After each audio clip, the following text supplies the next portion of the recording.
Pak Ari, sorry. Pak Imam bisa? Oh, sudah. Cuma apa suaranya tidak, jangan di mute. Mas Bim, sorry.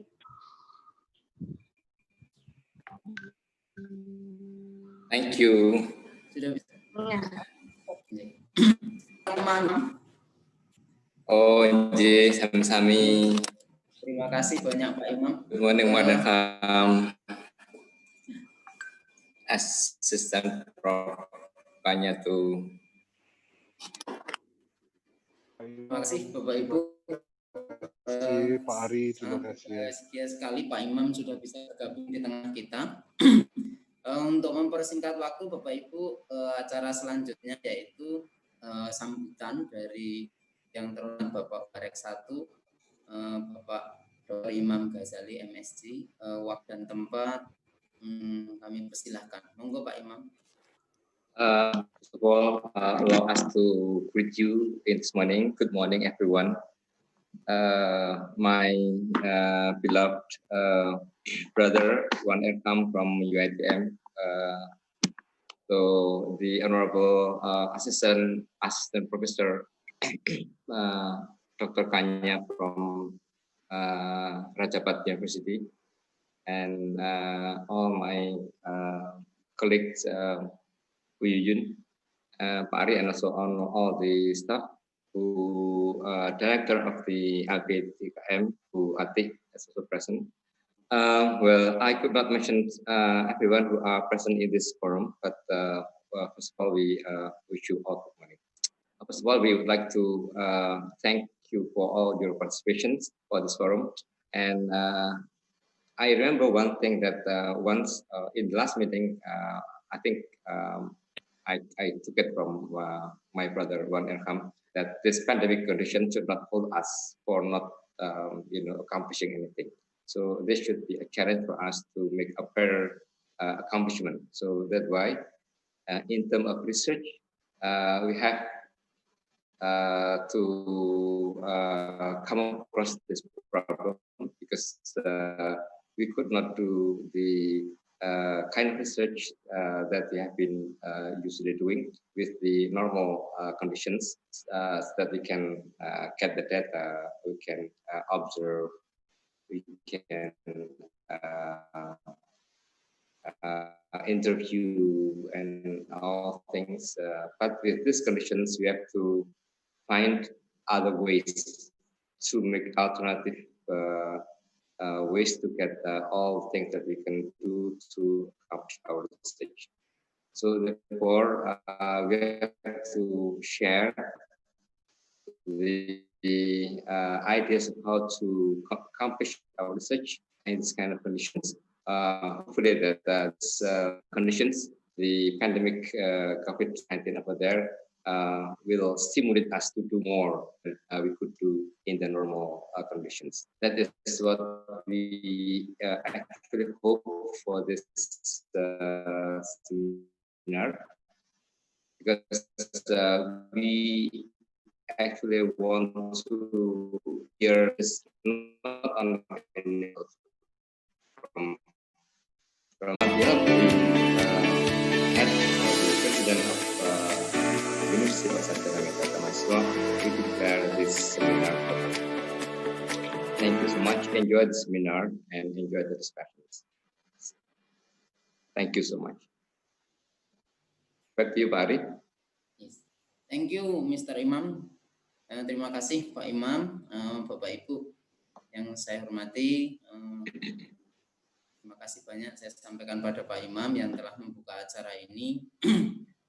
Sedikit tambahan informasi, kegiatan kita ini diikuti kurang lebih 350 peserta dari Indonesia, dari Malaysia, dan juga dari Thailand.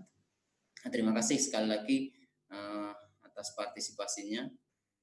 Selanjutnya, untuk mempersingkat waktu, saya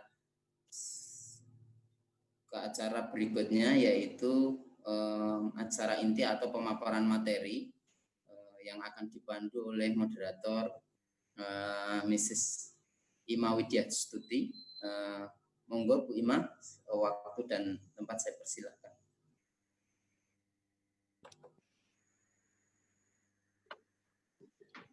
Thank you, Bapak Ari.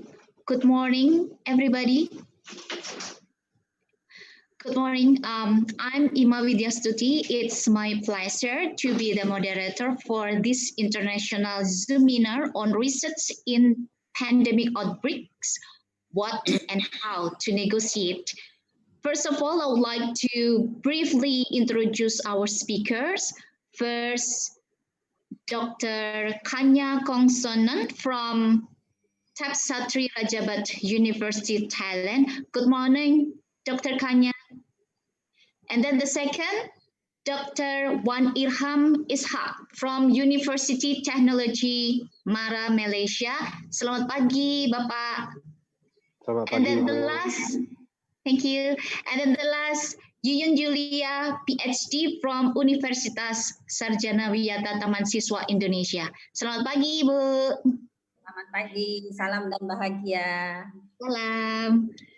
Okay, ladies and gentlemen, before I proceed to the next page, I would like to let you know that you may type your questions on the chat box during the presentation. Then all our three speakers are going to select the questions they want to respond at the end of the presentation. Okay, well, ladies and gentlemen, let's move on to the next page.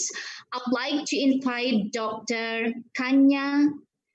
She is the Vice President for Planning and International Relations of Tapsatri Rajabat University. Before her current position, she was the Director of Language Center and International Relations, Tapsatri Rajabat University. She graduated with a Bachelor of Education degree in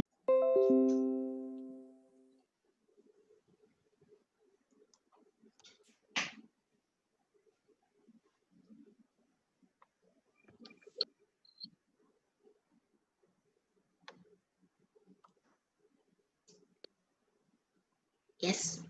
Can you hear me now? Sorry. Yeah, it's all right. Okay, go on. Sorry, and thank you very much. Yeah, I'm so excited today because I have a lot of things to do. Now, we are in the middle of a workshop of the Rajapat University. I have a very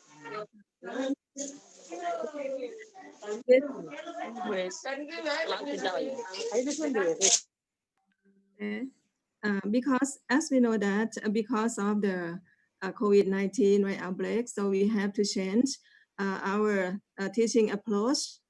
And at my university too, most teachers, most lecturers, we have to change our approach. Evidently, we can see that most lecturers at Tapsatri Rajapat University, they use Zoom, right? Zoom or some Google Meet to teach. But for me, I decided to use Edmodo and Zoom. I mean, mix between the Zoom and Edmodo, because I think it is difficult, or it is very hard, very tough to teach through Zoom all the time, right? So my topic today is the new normal teaching approach for teaching English methodology course, because this semester I'm teaching English methodology course for my pre-service teachers. And so today I have about 30 students to join the meeting today too. I assigned them to join the meeting. And I'm going to talk about the problems and the needs of this research and how teachers and students survive in the new normal. The approach and I select to teach for my class, and then I will present the result and the reflections of the research and discussion. Actually, this is not complete 100%, but I just want to share my experience in teaching, and I think it is very effective to use this approach. You know, as we know that I won't spend too much time on the first topic, the problems and the needs. As we know that the outbreak of the COVID-19 spread around the world and in Thailand too.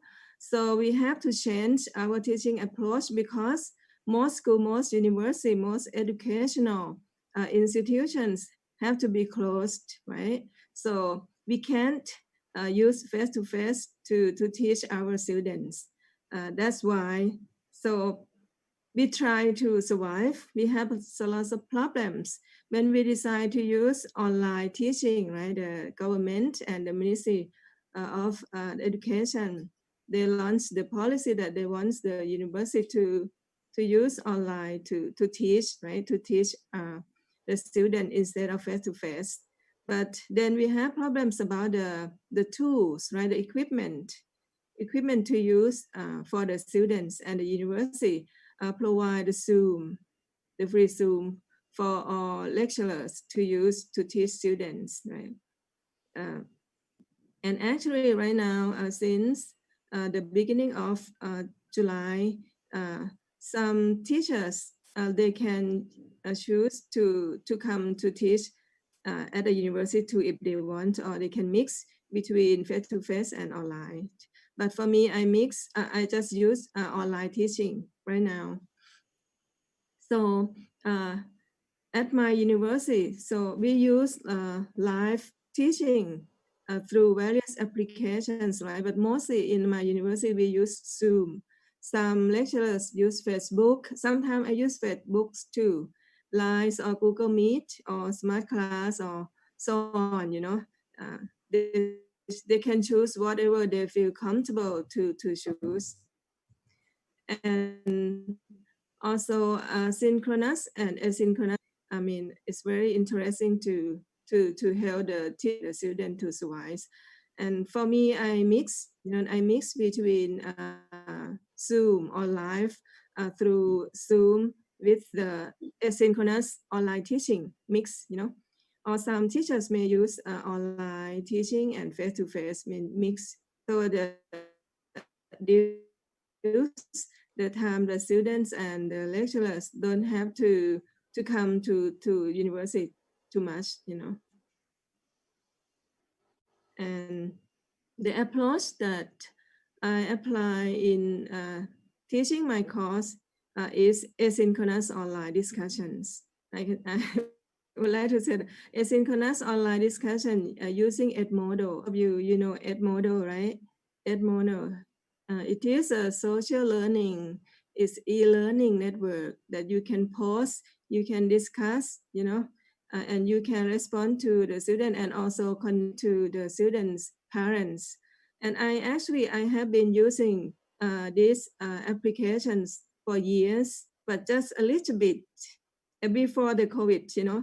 I think at least 6-7 years ago, I tried to mix the asynchronous online discussion to teach my students, maybe a few times, every semester a few times, not all the time, because I think this method, this approach can help the student to do the self-learning, and they have more time to think, to learn by themselves, and also encourage them to be able to participate in class, to share their ideas, to share their knowledge and understanding more than in class, because in class we have a limited time, right? And every student can't discuss or present their ideas. So I think asynchronous online discussion is a very good approach to encourage a student to do the self-learning and critical thinking. And they can participate anytime in the timelines that we assign them. So I use Edmodo and asynchronous online discussion. And sometimes I have to use Zoom too, because especially the first class, we need to meet, right? We need to get to know each other, like the introduction or the orientation of the class. So, and for the asynchronous online discussion, the students and the teachers, they can participate in class, you know, outside the class without time and distance boundaries, you know, anywhere, anytime. They can do anywhere, anytime. For example, if I assign my students to join this meeting, right, and then I assign them to summarize and give the reflections from this meeting, right? And then they have to write down and submit to me by the 1st of August. So that's it, the timeline. So they have to submit by that time. So they have times, you know, in class they have limited time. So this way they have times. So they have to pay attention to the presentation, right? They have to try to listen, try to understand, and they have to try to reflect their thoughts, their idea about the presentation, and have to write down using the language. So that's where they have times to do research more, especially for writing in English, because they have to write in English. Yeah, they have to write in English. And I mean, they have time to learn and to research to make their writing perfect, you know. So that's why it also improved their writing and their reading too. I think this is the the most benefit of asynchronous online discussion. So I love to use this. Yeah, in most of my class, I like to do this at least a few times for them, and it is very flexible, you know, to use asynchronous online discussion. Maybe not use Edmodo, you know, but asynchronous online discussion through any applications. And also this way, the teachers can control, or the students, they can control themselves when they have to be ready, right? Because to do this, I will assign them to study something, and then they have to discussions. They have to post their discussion, and they have to respond to their friends' discussion too in the time limitation. So they have to do many works and have to pay attention to the assignment, to the instruction. And it can occur in delay time, doesn't have to participate or discussion immediately, you know. So they have time and they have opportunity. The students have more opportunities, especially for the students who are reluctant, who are shy to speak up, right?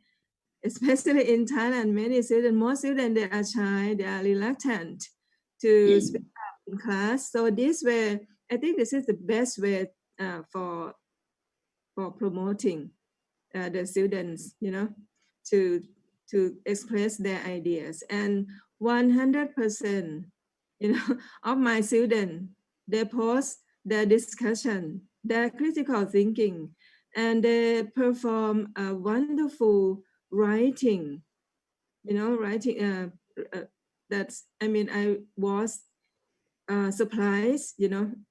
I would like to say I was shocked that, wow, this is my student writing English writing, you know, it's excellent. I didn't expect before that their writing would be very wonderful like this, you know, and everybody's trying to do the best job, you know. Everybody tries to do the best. So that's I would like, so that's why I would like to share. So I told them and tell my colleague that I would like to cry. I almost cry because I'm so proud of my students' performance, you know. So this is the opportunity to them, you know. And the student can stay off the campus, you know, and also encourage them to review the learning material, because before the discussion, I will give them the instruction and also post the lessons for them to learn and guide them how to. And if they don't understand, they will send me a message or questions to ask me, and I will always answer or respond or give the answer or the suggestion. And also this method can help assist the students to learn from each other. You know, the students, they can learn by themselves. They can learn from the resources, right? Any resources that they like to, and also they can learn from their friends. That's the best way to learn, you know. Don't have to learn just from the teachers, right? Especially in this period, this era. And most important, I think this method can help to encourage the self-reflection.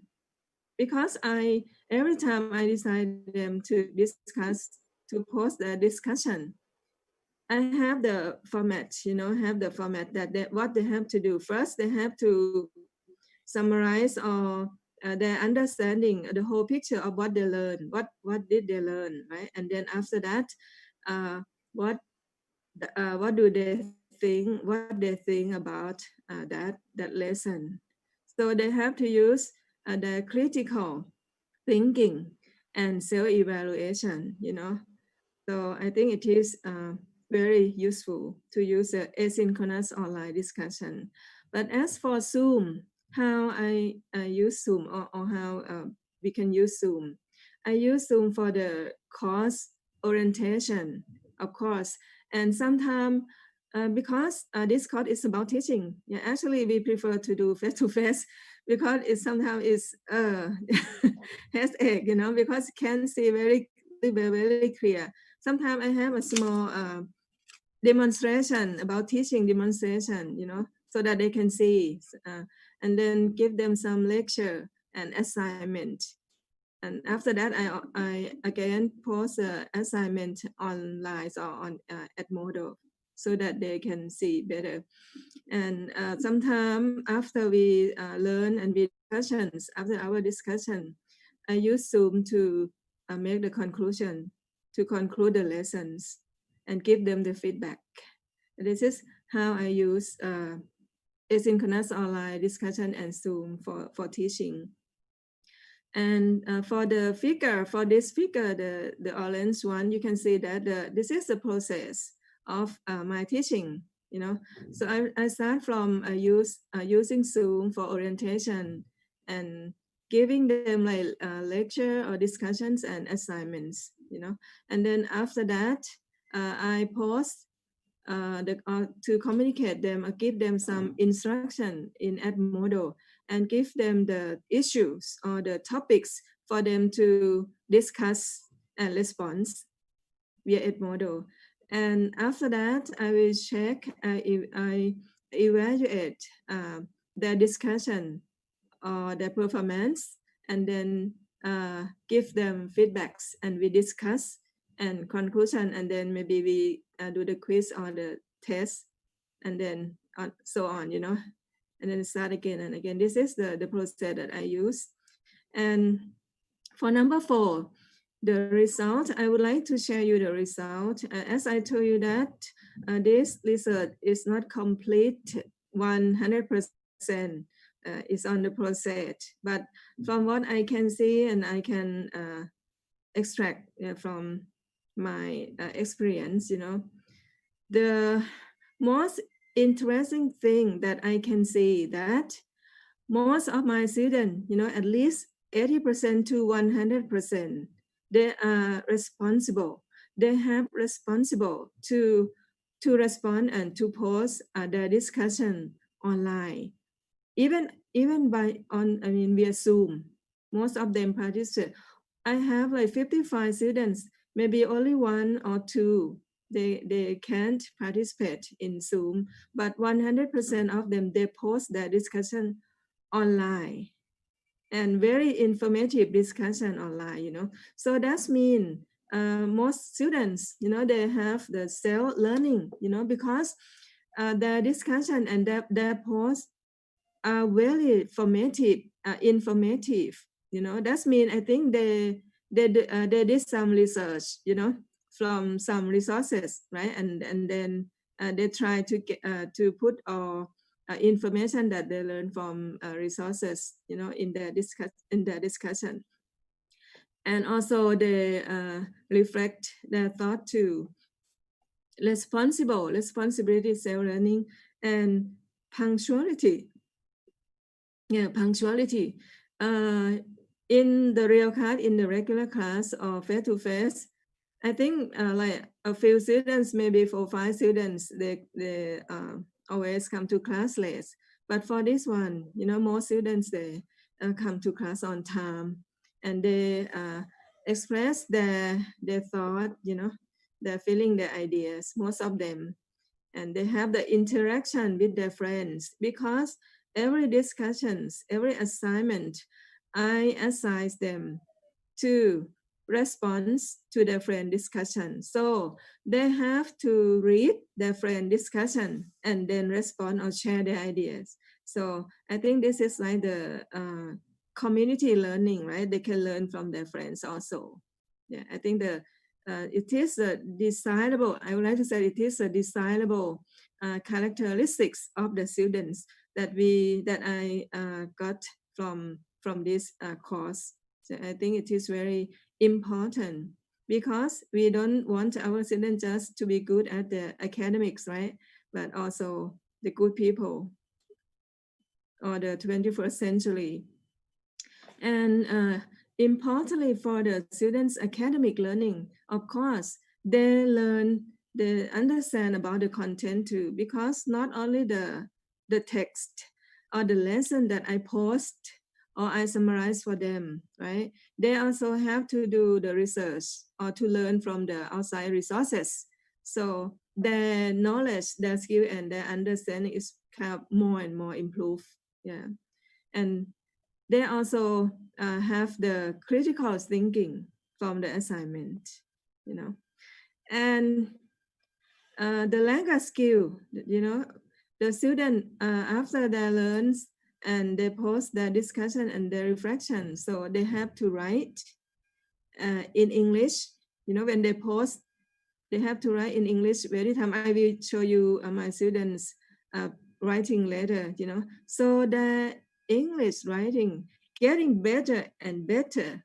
You don't believe me.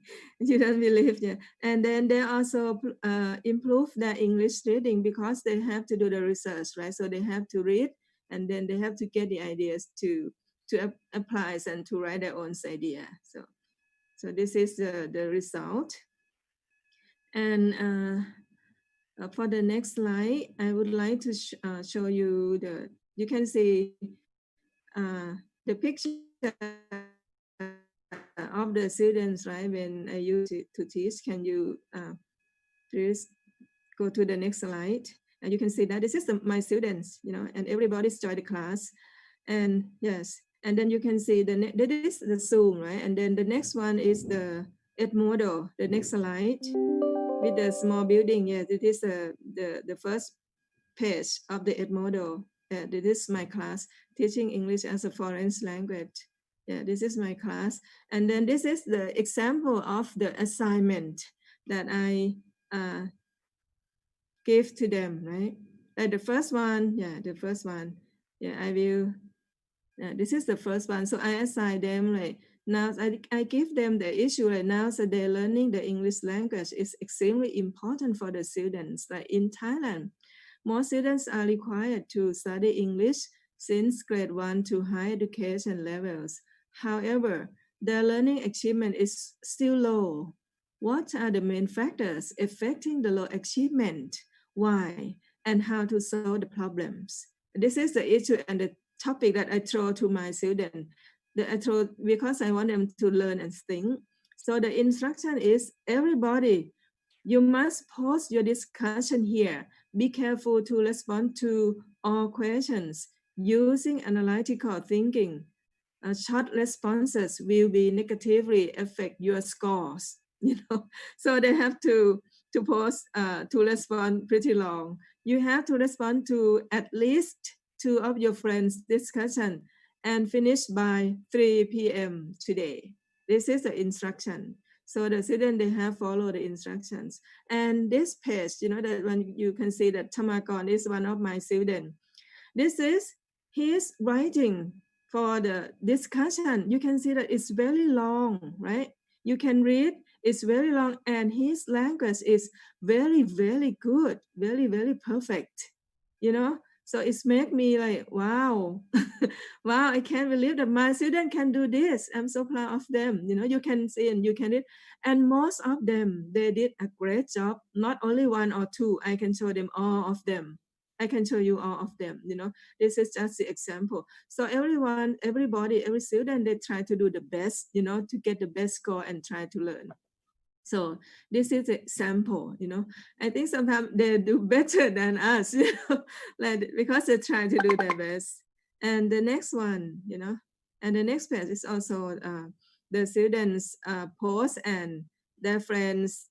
The small one, the small one under the discussion is the response. You can see that at least 2 students, sometimes 4 or 5 students respond to the discussion.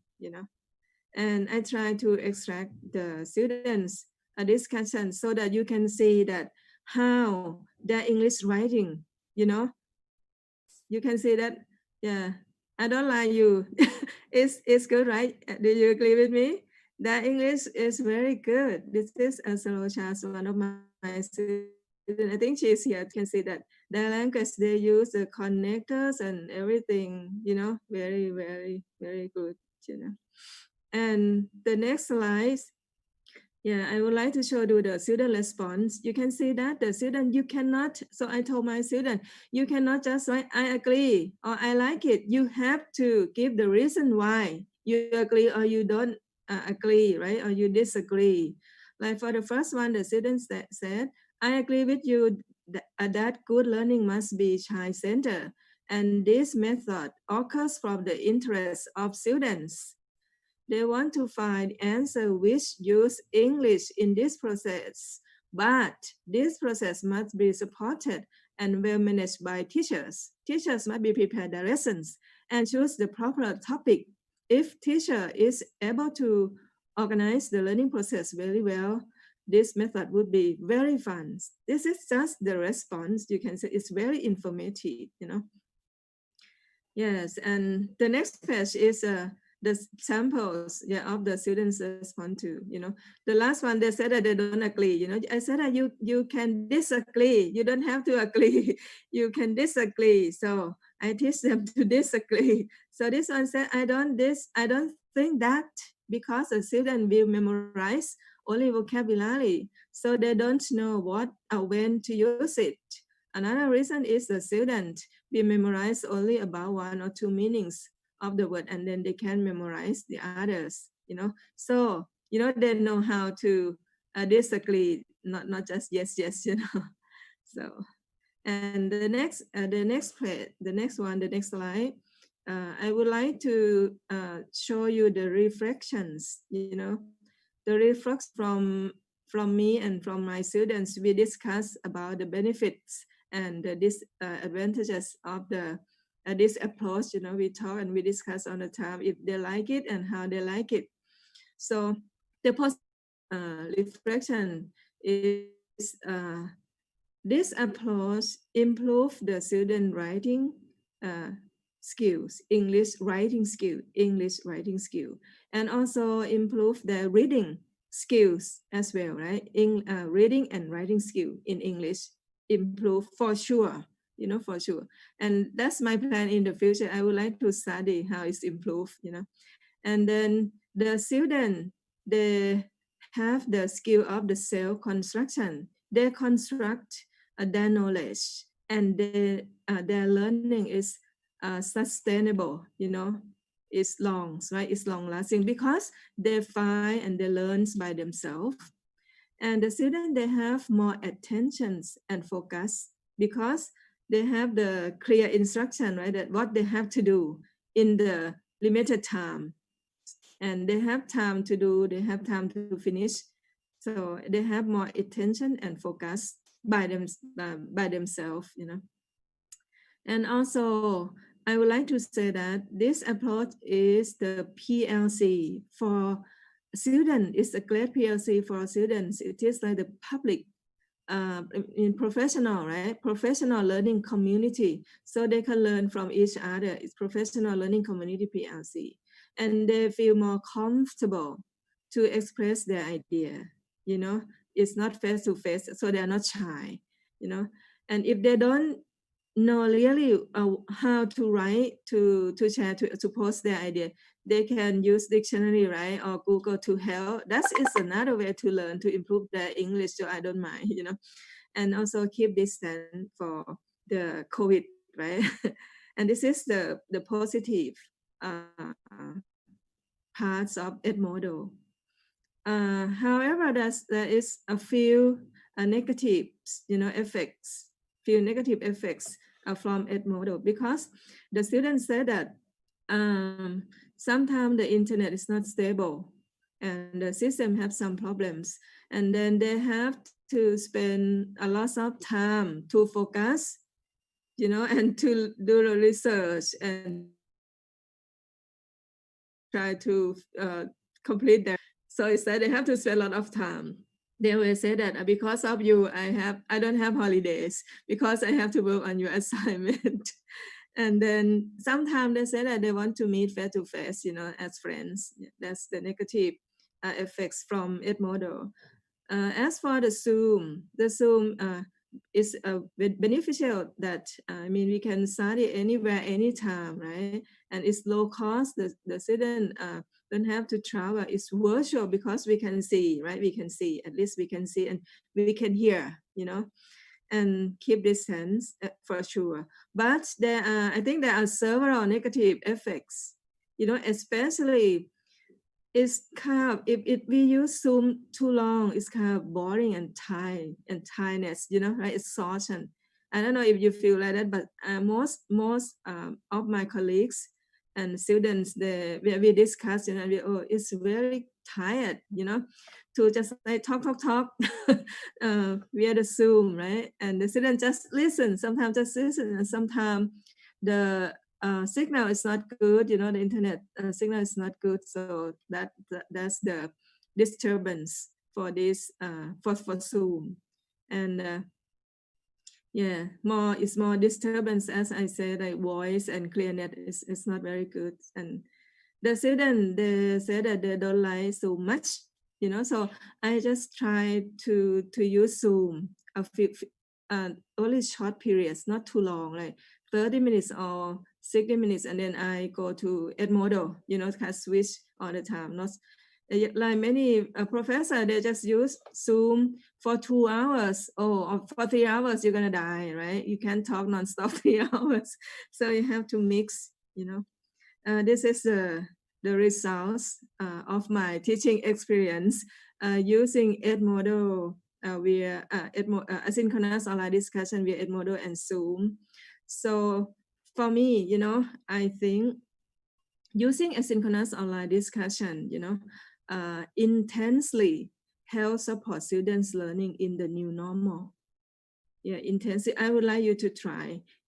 And also Zoom help the teachers and the student meet like close, very close to face, you know, like we can see each other. And Edmodo provides more opportunity and comfortable to learn more than Zoom, in my opinion. I think for my suggestion, I think mixed method. If it's not new normal, you know, if you can teach face to face, my suggestion is use the mixed method between face to face and asynchronous online discussion or online learning, yes, to promote the student self-learning. I think that it would be very beneficial.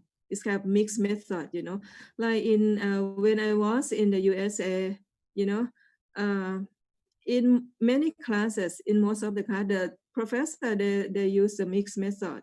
They use the face-to-face to do the orientation for the first class, and then they met only a few times per each semester, only a few times, like when they want to do the orientation, get to know each other. And sometimes after the student did some research, we come back to get together to present and to share the ideas. And then the last time to conclude and to meet and something like that, you know, not every time. That's the way they do. And I mean, as a student, we are happy. We are happy with that method. So I think maybe as a teacher or lecturer, we should try to use it to comfort the student. And importantly, I think to use the asynchronous online discussion or online teaching, you know, the most important thing is the teachers monitorings and feedbacks. That is the most important. You can just assign them to do the work, but never, you know, give them feedback. You never help them. You never ask them how you need any help, right? You have to monitor them and have to always, give them suggestion if they need, and always give feedback, because the feedback are very important. I try to use the feedback to encourage my students to do better job. Right? Every time I evaluate their works, I give them feedbacks, and I try to point that which one is good, which one is a good model, and so that the other students, they can learn from them. And sometimes I give them the awards for the best discussion or the best performance, something like that.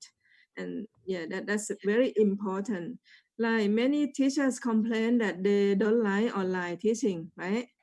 Yeah, many teachers complain, many people complain, even in my university, they said that it's not good, the student want to come to the university to study, right? And it's boring, it's not effective. For me, I think that's because the teachers, they don't use appropriate method, they have to try to apply like various kind of approaches, right, or ways, not only one way, so that it will be effective for sure. I believe it depends on how the good management of the teachers. If you do the good management, you monitor and you give feedback to the student, it will be effective. And also I have the idea, as I tell you that I can say that my student writing skill is excellent. It's getting better and better. So I think I will do the research to use the asynchronous online discussion to improve the English writing skill of my students. And also maybe to improve their critical thinking skill also. Okay. Thank you very much. Thank you. It's my Okay, thank you very much. Okay, thank you, Dr. Kanya, for the engaging talk. Okay, while waiting for the question and answer session, you may choose the question from our audience on the chat box. Thank you. And then now I would like to invite our second speaker, Dr. Wan Irham Ishak, the senior lecturer at Department of English and Linguistics, Academy of Language Studies, University Technology Marrakesh, Malaysia. Dr. Wan got his bachelor degree of education TESOL from University Kebangsaan Malaysia. He received his master degree in English language, especially English for specific purposes, as well as his Ph.D. degree in English language from University Putra, Malaysia. Well, ladies and gentlemen, this is Dr. Wan. He is going to present a material entitled Special Mission University. Ladies and gentlemen, please welcome Dr. Wan Irham Ishak. Dr. Wan Irham, the floor is yours. Thank you very much, Ms. Ibu Ima Widyastuti. Can you hear me? Yes, yes, all right. Clear. All right, thank you. Pak Imam, Wakil Rektor 1, terima kasih. Ibu Dr. Yuyun Yulia, Wakil Rektor 4, Universitas Edmodo Taman Siswa, Assistant Professor Dr. Kanya Kongsonen, Vice President of Satri Rabat University, my colleagues from UiTM, colleagues from Sarjana Weta Taman Siswa University, Pak Ari, and the rest, and also fellow friends and academics and students from all universities in Malaysia, Indonesia, and Thailand. Good morning, and I am very happy to be here today meeting all of you. And COVID-19 has united us in many ways that we can think of. Yes, and can we start the presentation, Ms. Ima?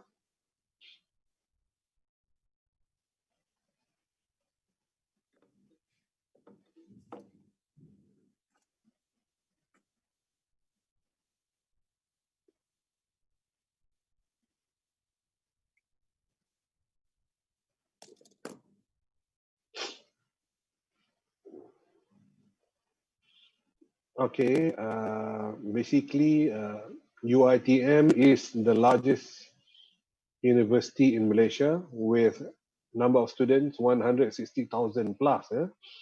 And today we are going to look at research in pandemic outbreaks and what and how to negotiate. And of course, we are going to page 4. Page 3 is my name and my university, and page 4 is the content. Can I scroll this or?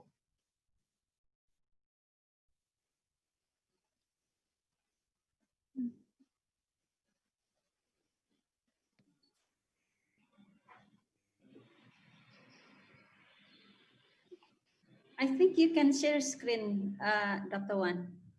Cannot. Share screen.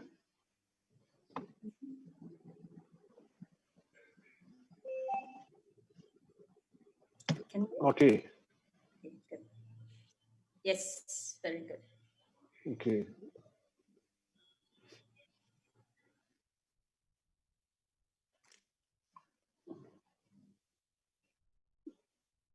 Sorry.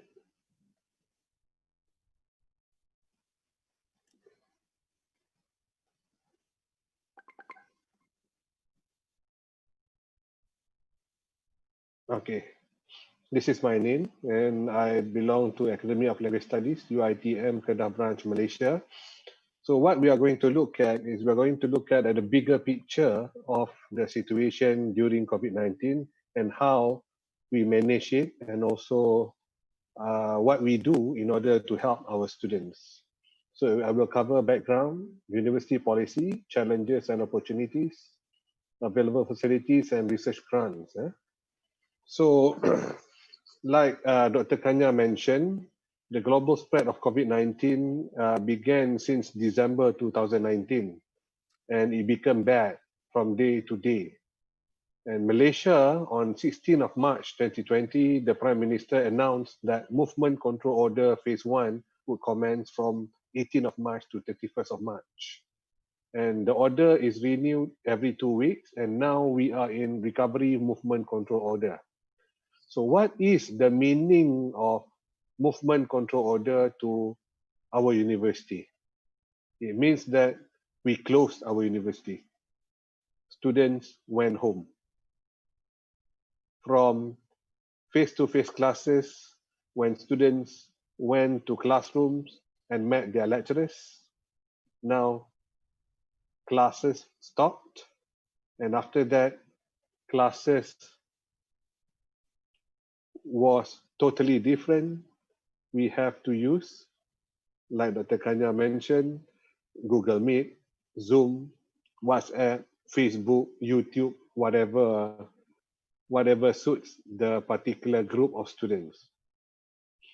We were in week 4 before the phase 1 of Movement Control Order, in the middle of the lectures. Week 5 until week 14, we have to use online and also open and distance way of teaching and learning. So what happened? Students were allowed to go home. And then what do? We implement online learning, blended learning, flexible learning, which are relevant to the present scenario. We have students from all over Malaysia, from the northern state of Perlis, Kedah, Penang, to the east of Malaysia, Sabah and Sarawak. So they went home, and the only way for the lecturers to meet the students were online. Not just classes, but all other lab work, workshop, studio, field work, kitchen and seminar were also conducted online, if possible. And then lecturers should prepare teaching materials in digital format and upload to online platform and share with the students via email and social media. This is very important because some students do not have access to even computers and laptops. And then what do? We change also assessment and evaluation. No more final exam. We have final test and also assignment in order to accommodate the students at home. And also the alteration of academic calendar to meet certain gap that we had when the first phase of movement control order. Okay, so I did some survey, online survey was conducted, and looking at the students, what do they feel? How do they feel after they have gone through weeks 5 to week 14 of being at home, and they have to conduct research. 310 respondents were involving diploma and degree students. Among the challenges discussed, internet connection, 34.9% stated that they had internet connection problem. And then access to computer or laptop, 10.8% only. Even though it is just 10.8%, ladies and gentlemen, it is still big. You know why? Because assignments, they have to type, right? They have to type. We have 7,000 students, 10% is 700. You know why? Because we expected the movement control order was only for 2 weeks. So they did not bring home their laptop, they did not bring home their computer. That's why they did not have access to computer and laptop. Access to learning materials, yes, textbooks, notes, and so on were left at the hostel and also rented house. Access to the library, they like to go to the library to meet their friends for discussion. They went to the library to conduct group discussion and also using the books and so on. But now they could not go to the library. 52.6%. Consultation with supervisor, they miss consulting their supervisors. 50.1%. Like you and I believe we feel uncomfortable just facing the students. We must write something. We must underline our students' work, and that will be better. And then data collection, also they feel that they have challenges. They want to go to companies, they want to go to organizations, they want to interview people, they want to go there face to face, snap some pictures, interview some people like we normally do. And another problem is data analysis, 67.7%. They require specific software, and if they don't have computer, that is also a problem. And then some groups, only 1 or 2 group members know how to do data analysis, while the rest, they contribute to other part of the research, and they also have problems. Let me read to you some other challenges that they face during COVID-19 while studying at home, while conducting research at home. 1, got a lot of things to do, especially housework. Not just study, parents ask the students to do housework. 2nd, there are many kids in my house, so I got a bit hard to focus on my classes. Reality that they share the same house with their siblings, their parents, and sometimes extended family. And we have seen cases where their siblings coming into the room while they are facing us during our online classes. And no private space to study. And then problem also face-to-face with friends to ask about research subject. This is a problem. Even though it is face-to-face, still it is a problem when they do it online. All right. So because of that, another problem, we think that the students are good in technology, they also have problem to do video editing, because some project requires them to do project presentation into video presentation rather than face-to-face presentation. Now it's video presentation. They must learn how to do video editing. All right. So because of that, we also ask them, what's the solution to your problem? After a few weeks, human beings evolve. Human beings become better. At first, we ourselves as lecturers, we feel that this is difficult. But we either move on or we will be left behind. So they have come up with good solution. We have identified that we can meet online with our lecturers and supervisors, said the students, 31.2%. Before 18th of March, I didn't even know Google Meet. I didn't even know WebEx. Now I know, and we are using Zoom now. And then, like Dr. Kanya, our lecturers also provided asynchronous supervision, which is very good. They use WhatsApp, they use Facebook, they use Line. It depends on the group and also the lecturers' access. And then they complain that they don't have access to library. Library is very resourceful. They provide online library database. So they use 42.1% students use online library databases to conduct research. Next, rather than not doing their research, what do? They conducted research work from home now. They adapt 82.8%. And this is very, very good actually. Our students are adapting to the present requirement, present scenario. And rather than going to companies, going to organizations to collect data, they learn how to collect data via internet. They can use Google Form. They can use other ways such as WhatsApp call, such as Google Meet in order to collect data. And this is also can be done. And also because organizations also, they cannot go anywhere, the managers and so on, online meeting, online data collection is possible. And they also conducted data analysis using specific software, 51.5%.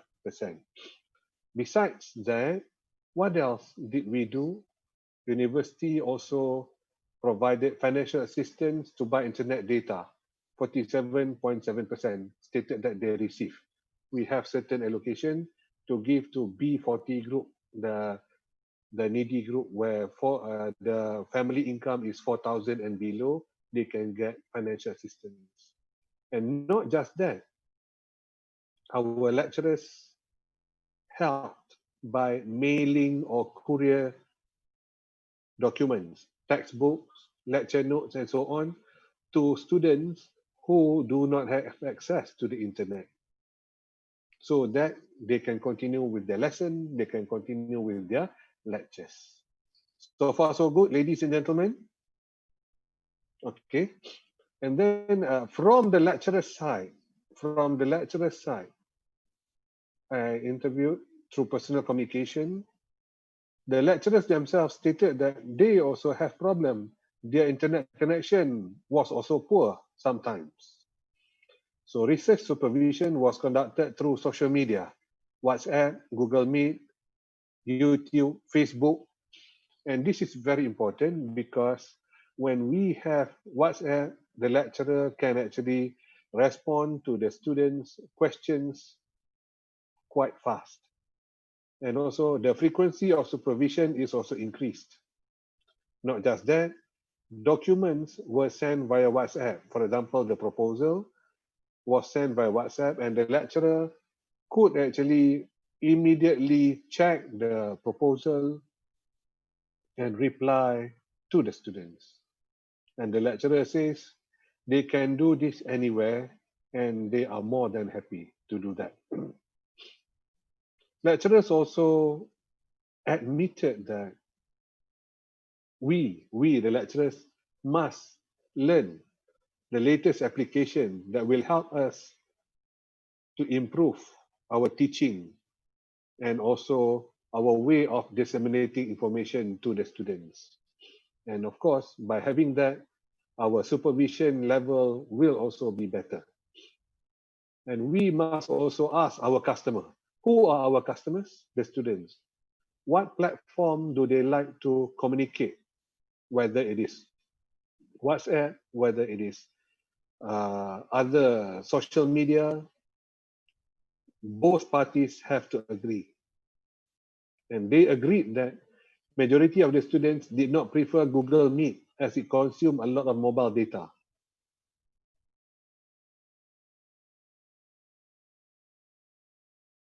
So we use, in my case, WhatsApp.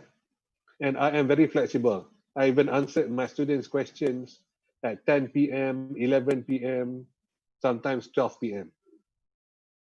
Because we understand the challenging times comes for creative solutions. And I also agree with the statement, flexibility is important. We cannot be too rigid. We cannot be too rigid, and whatever works during previously may not work during COVID-19 MCO. And of course, students and lecturers, we together must be flexible. All right. So these are some examples of available resources. Okay, for example, research at PSB. There we have EndNote software. Can you see that? Mendeley software, SPSS software. These are some softwares that will help the students prepare better research. Yeah. Next, we also have 30 subscribed databases that students can do secondary data research. Yeah, from journals, thesis, and relevant reading materials. And the students, since they cannot go to the library physically, now they access library database as well. These are in terms of assistance, what they can do in order to help them have mobile data. We provide 120 ringgit, 30 ringgit per month for mobile data. Financial assistance, Prihatin Nasional, 200 ringgit. Teaching materials uploaded and emailed to students. Reading materials were mailed to students. And after the government has relaxed a bit the use of the restriction, permission to use university facilities given to selected group of students. They can come and use the internet so that they can prepare their assignment, they can prepare their final project to submit to the lecturers. And what else? We have to learn something from COVID-19. And this is our responsibility. The lecturers can use their allocation from University Technology Mara to conduct research in order to strengthen and boost the performance of high impact research to help community solve their problems. Okay, and this is something that we should benefit from. Not just from University Technology Mara, we also have research grants from other organizations, Higher Education Ministry, offering grants to public and private university lecturers. Okay, 20,000 ringgit for each research in 20 main areas. And this is from our neighbor, University Utara Malaysia. They also have research grants to address the issue of unemployment and food security. And this is from Malaysian Communications and Multimedia Commission. They want to investigate the digital citizenship and cyber wellness and digital inclusion during COVID-19 MCO. And lastly, we have a lot more actually. British High Commission in Malaysia, they are calling for project proposals supporting COVID-19 response in Malaysia, the areas, global health response, economic and socio-economic response, Science, Technology and Innovation Response. Grant amount, quite a lot, £10,000, 50,000 ringgit to 60,000 pounds, 60 times 5, 300,000 ringgit. Okay. Ladies and gentlemen, this presentation has provided a report on the experience of UiTM during COVID-19 MCO. As you can see, students and lecturers were able to adapt fast to the changes during COVID-19, and in the end, they were positive in their outlook. Rather than not completing their study, rather than not completing their research, they managed to overcome the challenges. And we must also state that the university took great care in helping the students during COVID-19 in many, many ways that I mentioned just now. And from this experience, from the research that is conducted or will be conducted, we will be better prepared next time for next whatever the pandemic that comes. With that, once again, ladies and gentlemen, I would like to thank Universitas Sarjana Wiyata Taman Siswa for inviting me to be part of this seminar, and I am very honored again to be here. Thank you to Pak Imam, Dr. Imam, the Rector, the Vice Rector, Dr. Yuyun, Dr. Kanya, Ibu Ima, and all my friends in Malaysia, Indonesia, and Thailand. Thank you very much. Thank you. Okay, thank you, Pak Irwan. Thank you very much. Dr. Iwan, please, you may read and select question from our participants from the chat box and respond them on the later question answer session. Thank you. And then now finally, I would like to invite Ibu Yuyun Yulia, Ph.D. as our last speaker. She is the Vice Rector of Universitas Sarjana Wiyata Taman Siswa, Indonesia. She got her bachelor in English education from IKIP Padang.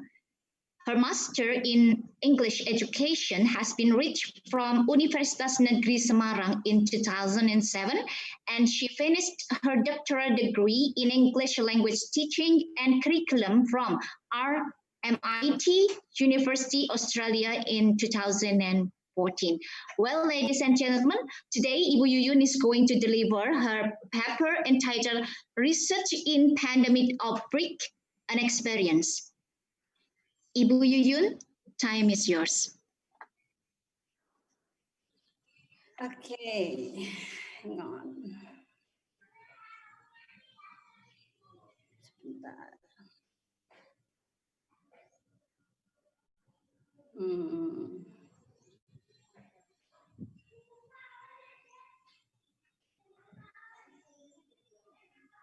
Okay, thank you very much, Ibu Ima, and all my dear friends. Sorry, can you listen to my voice, please? Bu Ima, kedengerankah suara saya? Yes, so very clear. Go on. Thank you very much. Thank you. My all dear friends, colleagues from UST, from UiTM, and also from Tapsatri Rajabat University, and also all friends, lecturers, students that I believe we got on the same platform, we got on the same problems, we got on the same challenges, but perhaps different opportunities. And this morning, I would like to share a little bit. It's like what Ibu Yaya already mentioned to us about her experience, and now this is our also experience focusing on, let's say, teacher and student practice in, let's say, this pandemic outbreak. And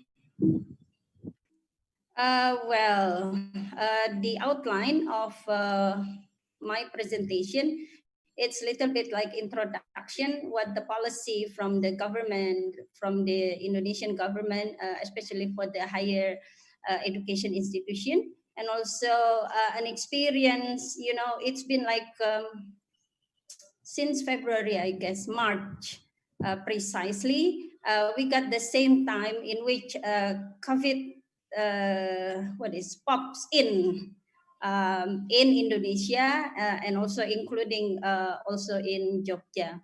So I have like a monitoring evaluation of our teaching and learning, especially my subject for the bachelor and also master degree students.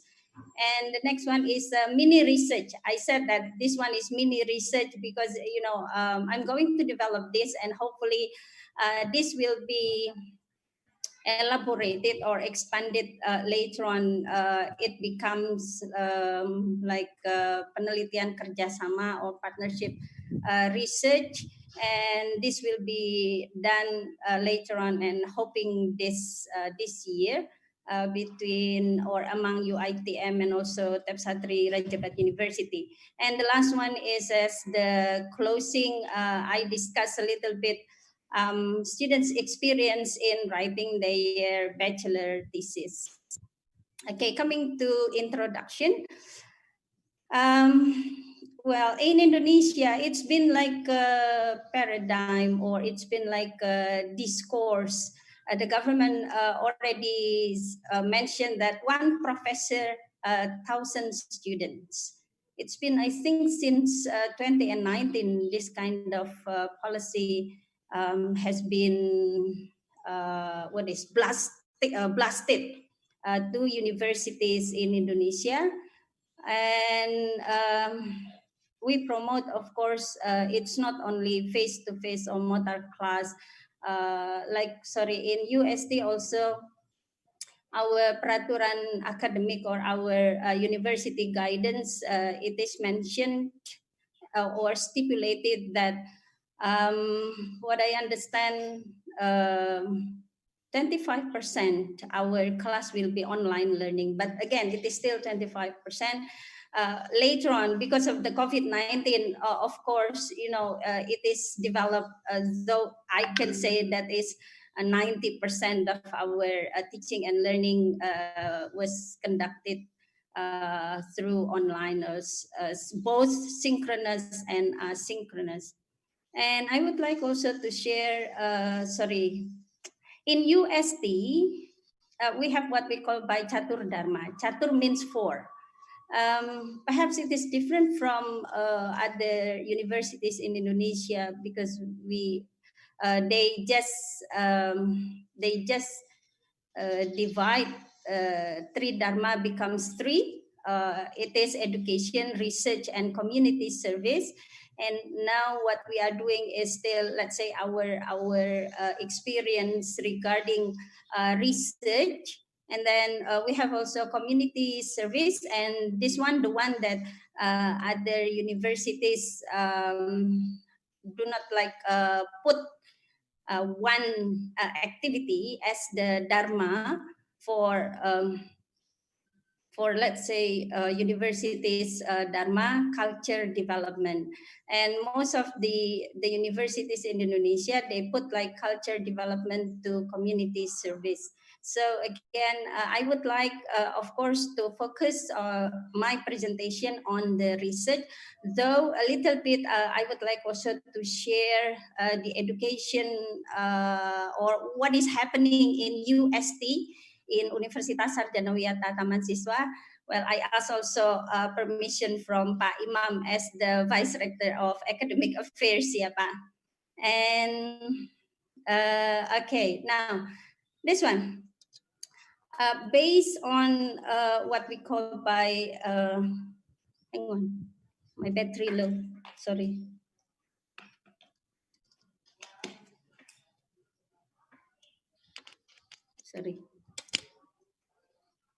Surat edaran Ministry of National Education saying that this is the number and dated is 17 March. So there are 5 things or 5 aspects that university needs to focus or need to pay attention. And one of them is on the research. And if if you look at this one, my all dear friends, the word is research, and this is still in Bahasa. More or less, the translation is that we need to modify the method and also the time to collect data. Like if I highlight the words or the things from Bu Yaya and also Pak Wan, that we should be negotiable, you know. We should be also, I highlighted some points here, negotiable, and then we cannot be too rigid, including also for the research. And of course, I'm with you, Pak Wan, in which, you know, like me myself, I need always to learn. I need always to update the latest application. And to be honest, I learned from my daughter and my son.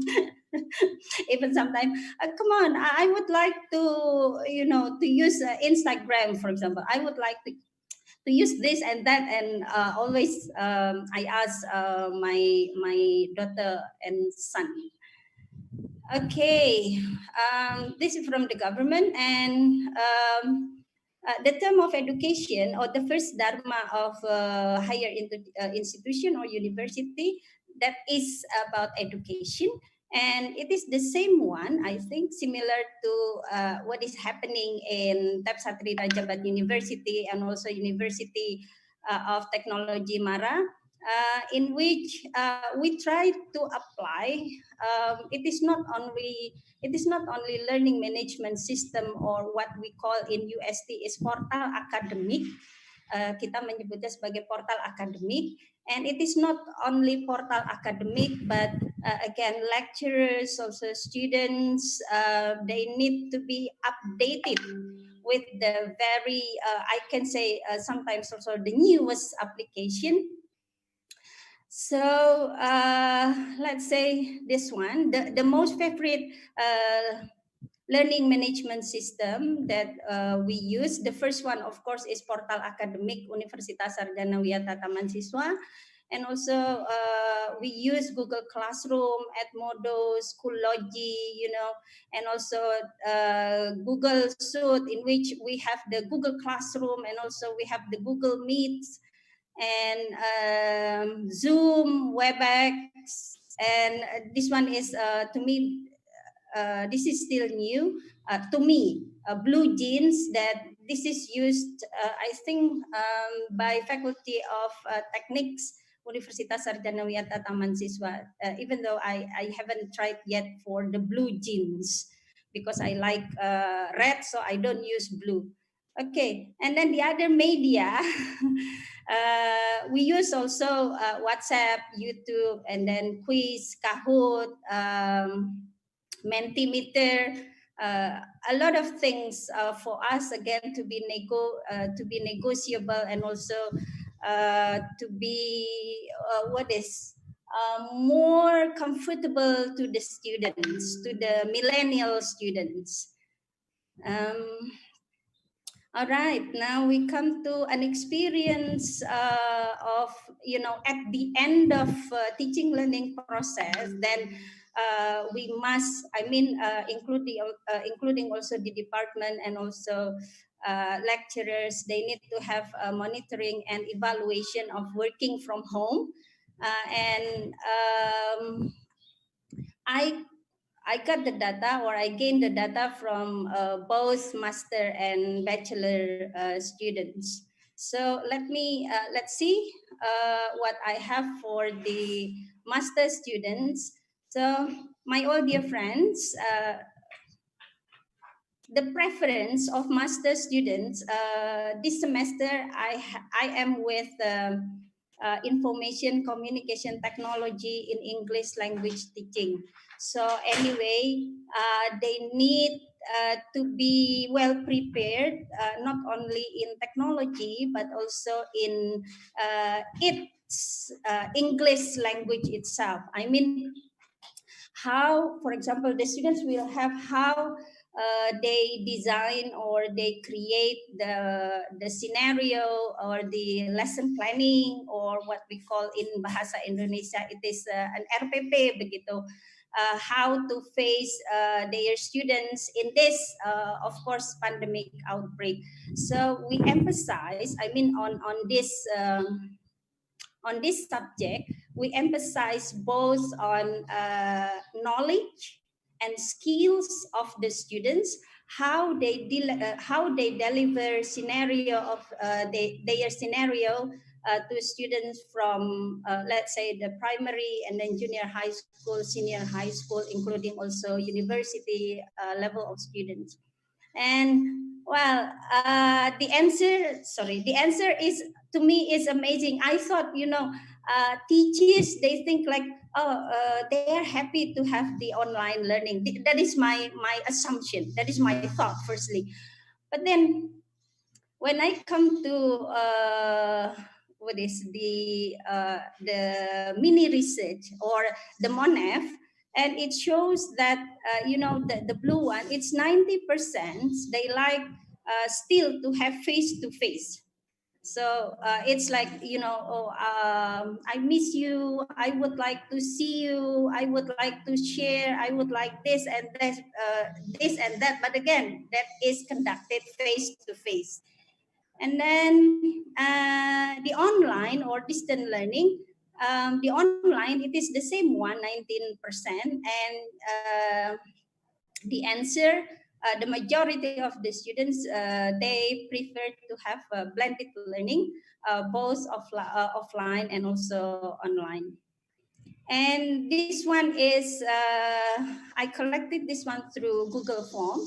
And this is like, multiple choice. And the next thing that I would like to know is that this one. So what are their difficulties, in this subject, especially how to design a scenario of English language teaching for their classes? And you know what their problems, mostly they answer on. Sorry, this one is short answer. So I collected this, and then I tried to put based on the theme. And I can say that more than 60% of students, they prefer, or their difficulties is on how to design a good lesson plan. So it is not only lesson plan. Perhaps, it is easy for them to download the lesson plan, but again, how to match between the students' characteristic, between their students' characteristic themselves, and also with the teacher, and of course, adapting also with the situation like remote areas, and then so many things, of course, to discuss. And again, the most complicated one or topic is on how to create a scenario or a good lesson plan for students. And hot aspects as well, from lots to hots. Again, this is some examples of their responses. Well, our discussion now coming to bachelor students' preference for the functional grammar. So this is quite different. I mean, quite different for the master degree. I am with, I can say that practicum class for the master students. And then for the bachelor one, this is for like functional grammar class or systemic functional linguistic, and this subject is the last subject of grammar class for bachelor students. And you know what? This is to me, this is amazing because still, it's you can see from the curve that 63.5% they need mortar class. They need offline class. They say that they miss the class. They miss the situation, they miss their friends, and perhaps also they miss the teacher. And by the time I asked them what is common media used, I'm interested how they got, let's say, what kind of media they would like to use or they use in the pandemic outbreaks. And the answer is that, if you can see this one, that the media, the common use is that on, you know, the online material and also textbook. Also they have both of the online and also the offline learning materials or media for them to develop their English language learning. And by the time I asked them also, what is your common social media? You know, common social media, whether they are happy with their Telegram, with their WhatsApp, with any social media, Instagram, for example. And, you know, the majority of the answers, it's on WhatsApp. So they are happy using the WhatsApp. But again, the difficulties is that sometimes they do not, they are not in. But by the time I ask them, for example, then they miss how many meters do I need to scroll up the chatting? That's the problem. And okay.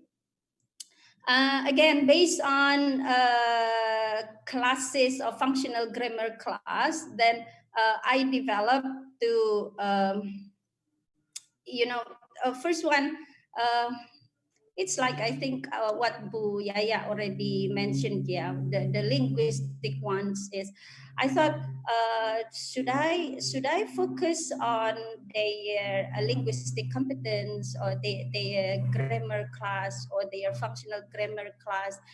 But then, how I collected data here?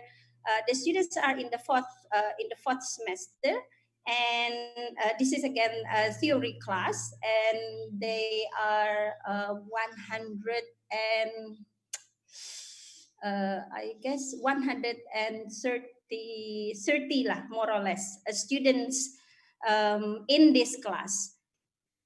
Again, firstly, I focus on the linguistic things because again, the subject is on functional grammar class. But then I conducted also this research with friends from UST, from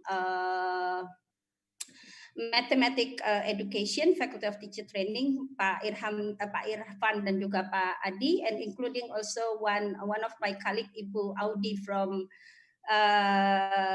STIE Kerjasama Jakarta, and we come to conclusion, all right, we cannot focus on the linguistic things, but it seems like it is more on, you know, the 21st century skills, or what we call by 4 Cs. That is communication, collaboration, critical thinking, and creativity.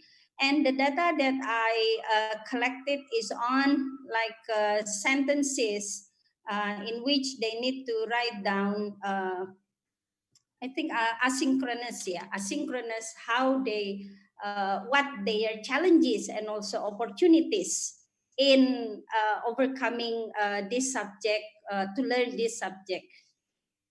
And I used instrument protocols from standard national education technology standards for students.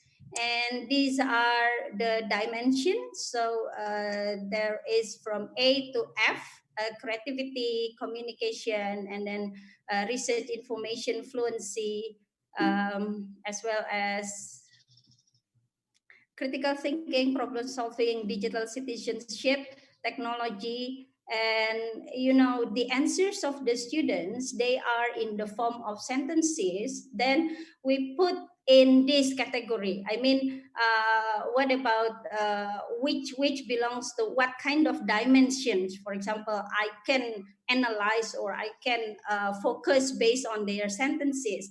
and then what will be the dominant one in this teaching and learning, so how they overcome, how they solve the problem, especially for the 21st century skills. And this is the findings. So if I share the data, sebentar, let me share the data. This is in Excel. Okay, sebentar.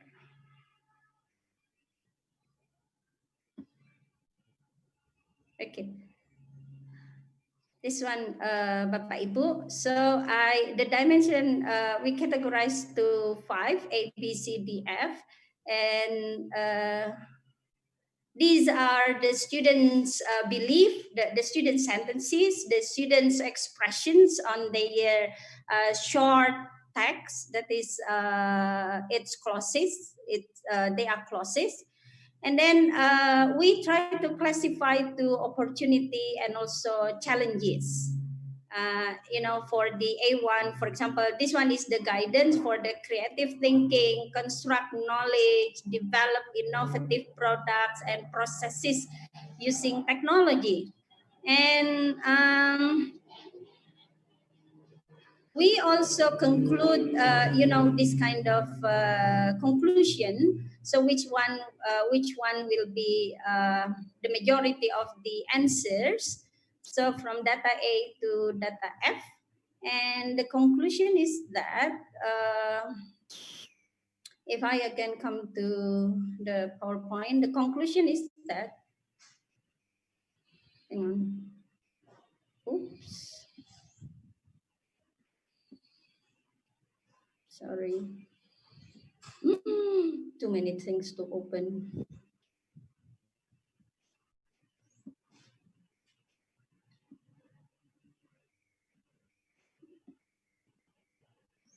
Okay, and finally, the conclusion is that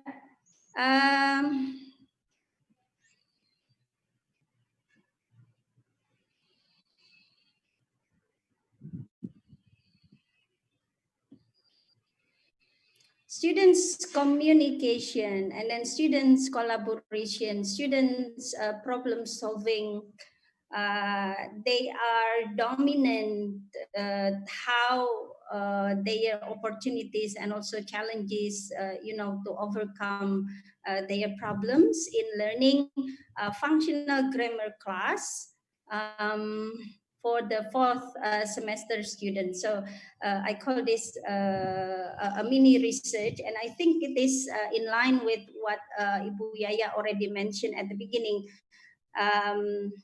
She said like the desirable characteristics and also academic learning. I can conclude that these 3 points are dominant in the data.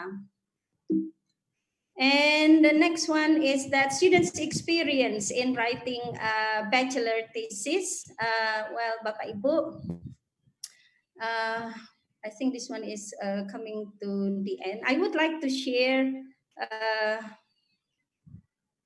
what the student summary when they have or when they face the problems on their research writing.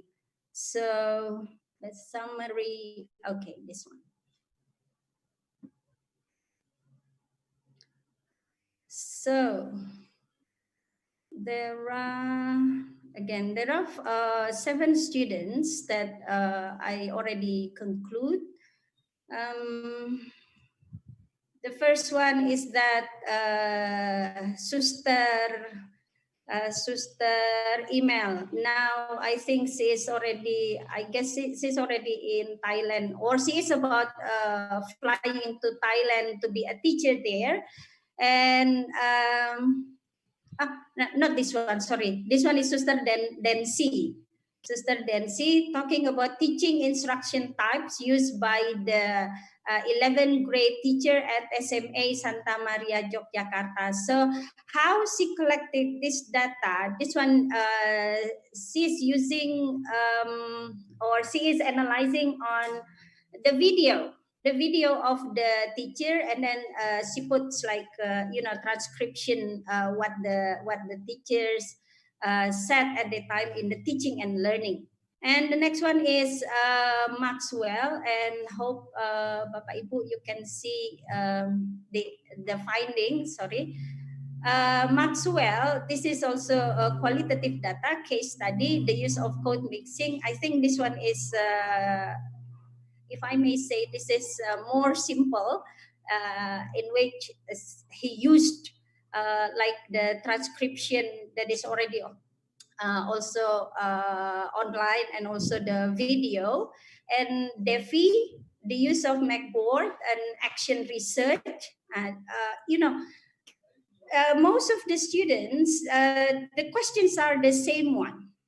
The schools are closed, and then they are interested in the classroom action research. Then what shall they do? What shall we do? That is the question. Ibu, I couldn't find the students. The school is closed. So what will be the best one? So for the classroom action research, the students, they they recorded their presentation. They write down. They created the lesson plan, and then send to the teacher, and also the video, and later on the video and the scenario is also pinpointed by the teacher as well as the supervisors. And also Licia for R&D, and Nia Novita for the classroom action research, and Philip from for what is how hearing impairment students of SMP Don Bosco learning English. And the last one is in the university level, that is improving students' reading skills through skimming and scanning techniques. So, Bapak Ibu, my all dear friends, these are some examples of how the students negotiate their data collection. So they do also like interview, and also video setting, and as well as screenshotting of the conversation in WhatsApp, and also through Instagram, or any kinds of media they can reach. That is experience of the students, Bapak Ibu. And I think that will be the last point, Bapak Ibu, how the students negotiate their bachelor thesis writing. And finally, my all dear friends, Bapak Ibu, my all dear colleagues, thank you so much for your participation. This is, to me, this is an honor. Thank you, Pak Ari. And of course, the message is please stay safe, stay healthy, clean, dan jangan lupa stay happy. Thank you very much. Assalamualaikum warahmatullahi wabarakatuh. Thank you. Salam. Okay. Yeah, thank you, Ibu Yuyun. That's very interesting point. We need to negotiate all things around us. Okay, because we don't have enough time for the live question and answer session, so I would like to invite Dr. Kanya to respond one or two questions from the chat box. Okay, Dr. Kanya, time is yours. There's several question, I think, from the chat box. Would you please to pick one or two? Yes, go on.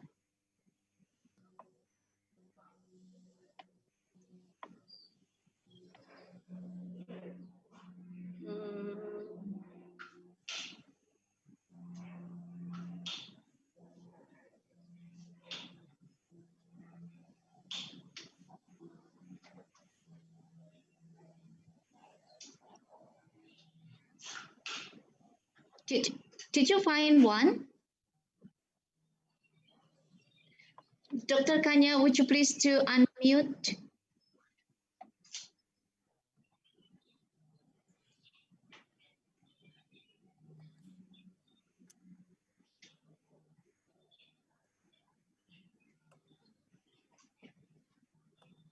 Okay. Yeah, We might sorry. all In raise my hand to be Yes. computer, some Okay. problem. It's delay. Sorry. I try to Yeah. unmute. It doesn't allow me to. Sorry. So the question Okay. that I choose to answer, they asked me about the instrument. Yeah, the Yes. instrument to measure the desirable characteristics. You know, for example, I think we can use the general instruments or the instrument that someone already has it, or we can adapt. You know, like for me, if I want to measure the students' responsibilities, so I have to have the criteria, right? To have the criteria for that. I mean, characteristics. For example, that to measure the responsibility, I may have to look at uh, their participation, right? Classroom participation and punctuality. So they have to participate in the class all the time and be on time, right? And then when I assign them to do any works, they have to submit on time, and also the quality of their works or something like that. This is like the example of the criteria to measure. And also for the critical thinking, you know, you have to have the list, right, of the criteria to measure them. So I can share with you later to respond to this question. Yeah. Okay. Yes, Okay. very much. Thank you. Okay. Thank you, Dr. Kanya. And also another questions they asked me, how if there's no internet, you know, Yeah. there is no internet because it is asynchronous online. If there's no internet, we can do it, right? But a good thing is we can wait, right? We can wait, you know, until we have internet, and we can extend our time to do it later or to submit it later, right? That is a good point of can do this. Okay, Yes. thank you very much. That's Yeah. okay. Thank you. Thank you, Dr. Kanya. And then now move to Dr. Wan Irham. Would you please to pick one question from the chat box and then respond that? Hello, Dr. Wan. Halo, Pak Irwan. Halo, Pak Wan. Okay, maybe we need to move to Ibu Yuyun. Ibu Yuyun, would you please to pick one or two questions from the chat box? All right. I think the questions mostly goes to Bu Yaya, yeah. The indicators or how to measure desirable characteristics or and also academic learning. It's already been answered. I'm also with her, I guess, with the what is time punctuality and also their interest, and then how they respond by the time. For example, there is a synchronous class and also asynchronous class, how they respond in the form of their presence and also in the form of their sentences, their clauses. But then, sorry, I'm interested in this one. Aprezo Pardodi from IMNU Indonesia. My research interest is in mental health during pandemic. If anyone with similar research interest, please kindly contact me. I'm keen for research collaboration. Bapak or Ibu ya, kayaknya Bapak ini. Bapak Aprezo, mudah-mudahan benar. Yeah, maybe, Bapak.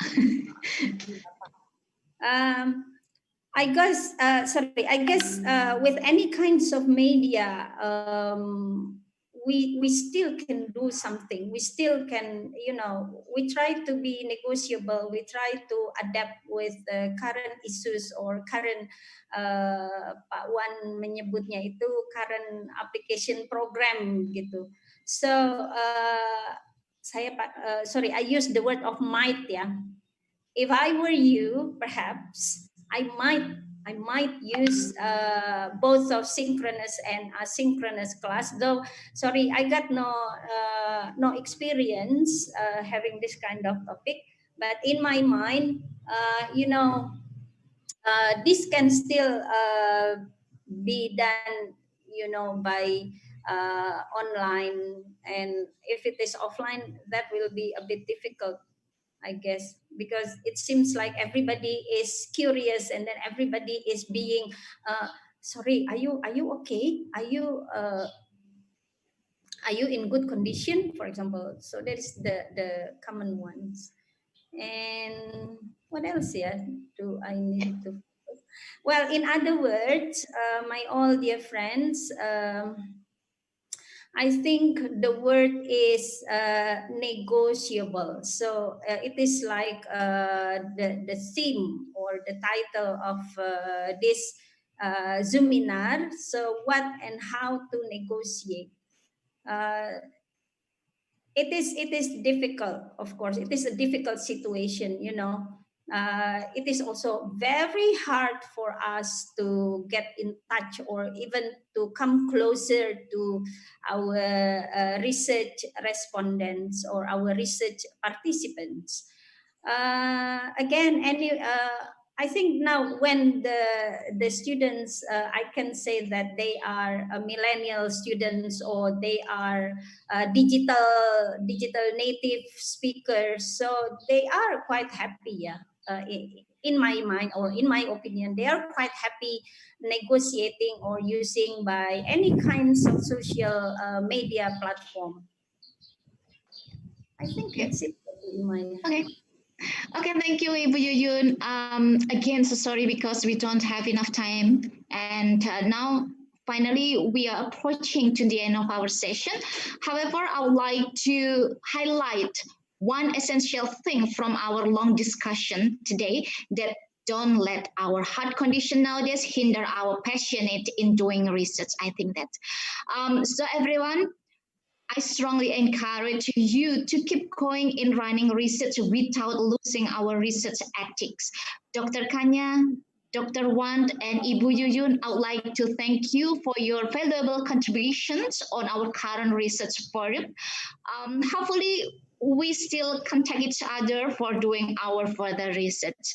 Ladies and gentlemen, may I also thank you to your great participation in this present seminar, and I wish you all gain something new, and this seminar can be an opportunity for networking and running collaborative research.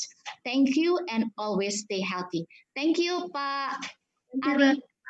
Thank you very much. Thank you. Terima kasih Bu Ima, terima kasih semua Bapak Ibu. Bapak Ibu, nanti mohon maaf ini sedikit informasi untuk presensi sertifikat akan di-share di kolom chat. Nanti kalau yang di YouTube akan di-share di kolom YouTube oleh Mas Bimo. Jadi nanti kami basis untuk pemberian sertifikatnya adalah presensi, bukan pendaftaran, karena mohon maaf tidak ikut seminar hanya mendaftar masuk dapat presensi kan gitu kan, tidak adil bagi yang mengikuti gitu. Mungkin saya beri waktu 1 menit lah untuk masing-masing untuk closing statement, tidak apa-apa ya Bu Yuyun, karena tadi Dr. Wan sempat keluar atau sempat out sebentar dari Zoom dan ini sudah bergabung lagi. Mungkin untuk closing statement, monggo Bu Ima dipandu untuk closing statement-nya. It's alright because we Jangan lupa tell them please in English that the presence list is on both Zoom and also YouTube channel box. Sorry. Thank you. Okay, for the last, I would like to invite Dr. Kanya. Would you please to give your very short closing speech? Dr. Kanya, time is yours.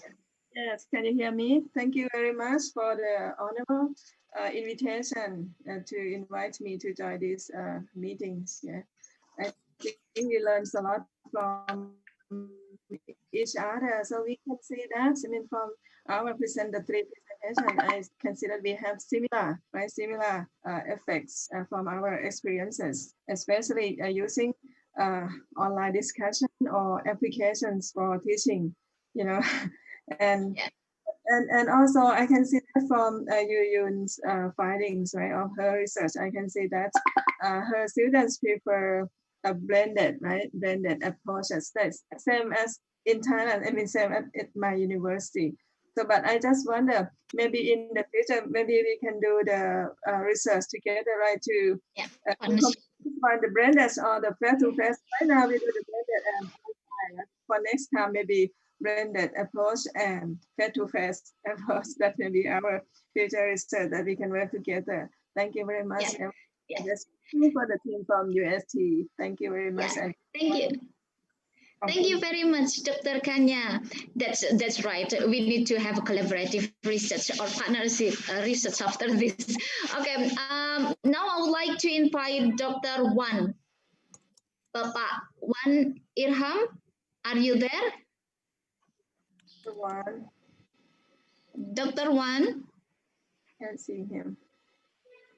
Can I see him? Yeah, I can see Wan.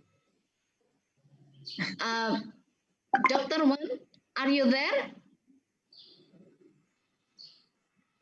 Masih di mute. Okay, thank you very much. Oh, Thank you very much. Yeah, welcome back again, Bapak.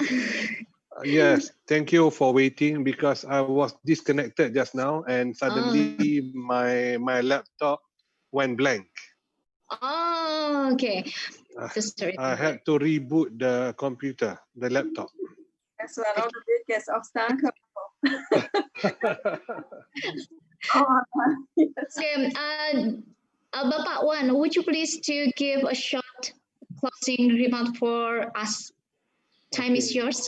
Thank you very much. So from what we can see here, from challenges, we have shifted the challenge to become opportunities. Yes. And from Dr. Kanya's and Dr. Yuyun's research, we can see that we can improve teaching and learning. And we have actually jumped to education era 5.0, and COVID-19 has actually presented us with a lot of opportunities to further discover and further utilize the use of technology in classroom. Yes, I think we have moved beyond M learning, mobile learning, to something more that not just for us, but we have to impart the knowledge to our future teachers, future lecturers, so that they can be better prepared for the next generation. And like us, Dr. Yuyun, you learn from your daughter and son. I have to learn from my students what to do. And I have to admit that, Dr. Kanya and Ibu, Pak Ari. With that, thank you very much. The future is in our new generation. Yes, that's right. Yeah. Thank you, Bapak Wan Irham. Now move to Ibu Yuyun. Ibu Yuyun, time is yours. Yeah. Thank you, Bu Ima. I would like to highlight the first one is on the theme, the title itself. So, research in pandemic outbreaks. There is nothing impossible. Again, there is nothing impossible. All right. And that is the first one. So how or what to negotiate in our research, and also how to negotiate regarding these pandemic outbreaks. And then the second one, I would like to highlight on what my dear bro Pak Wan already mentioned, that now I think we are shifting. Now it is not only 4.0, yeah, but we are actually in the time of 5.0, in which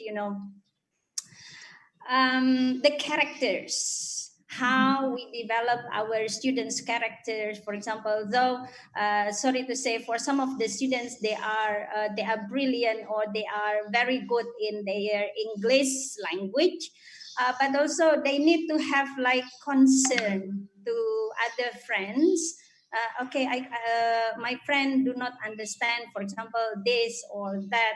So how they collaborate, how they solve the problems, how they communicate, and then how they have their critical thinking to find solution.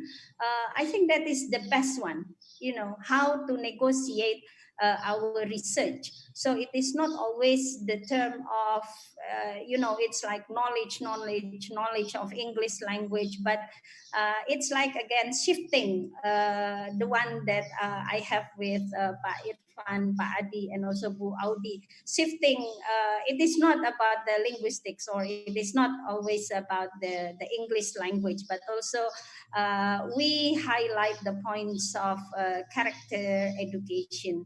That is what we should concern on that one, the point of character education, or the trending one is that what we call by 4 C's. The first one is critical thinking and problem solving. And then creativity, of course, they need to be creative. And I still remember one of the data also from ours is that on how they, how they create a video, a short video. It's like 1 or 2 minutes, I forgot, 2 minutes, and then how they work with the challenges and also opportunities of their learning, their functional grammar.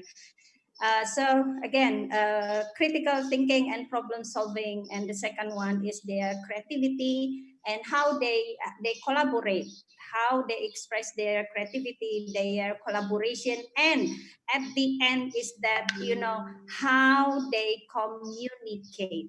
And the problem is mostly on the communication, both in the form of spoken and also in the written one. Thank you very much, Bu Ima, and all my dear friends. Thank you. Thank you. Thank you, Ibu Yuyun. Again, thank you so much, Dr. Kanya, Dr. Wan Irham, and Ibu Yuyun Yulia, and all participants in this seminars. And I would like also remind you to check the chat box. There is a link that you need to follow and fill for the certificate. So you will gain the certificate by filling your identity and also the detail of you through that link. I think that's all, and so sorry because maybe I made a mistake during this seminar. Thank you very much and stay healthy. Thank you, Pak Ari. Oke. Terima kasih Bu Ima. Thank you for maaf terima Pak kasih. sepertinya Bu Yuyun, monggo. Sepertinya kok masih pada menanyakan apa presence list. Can you please always every minute update lagi di update tuh. Ini terakhir, where is the link? Okay, everyone, when you need the certificate, Pak Ari already put the Google form. Please kindly fill in the Google forms and you will get the certificate. Sorry, Pak Ari, thank you. Terima kasih Bu Yuyun, terima kasih Bapak Ibu semua atas partisipasinya. Saya sebagai pemandu atau host, mohon maaf kalau ada kekurangan atau kesalahan. Sampai berjumpa di event berikutnya dari UST. See you next time. Thank you. Wassalamualaikum warahmatullahi wabarakatuh. Waalaikumsalam warahmatullahi wabarakatuh. Salam. Bu Yaya, terima kasih. Terima kasih. Terima kasih. Stay safe. Thank you. Bye, everyone. Thank you very much for your preparation. Bye-bye. Bye.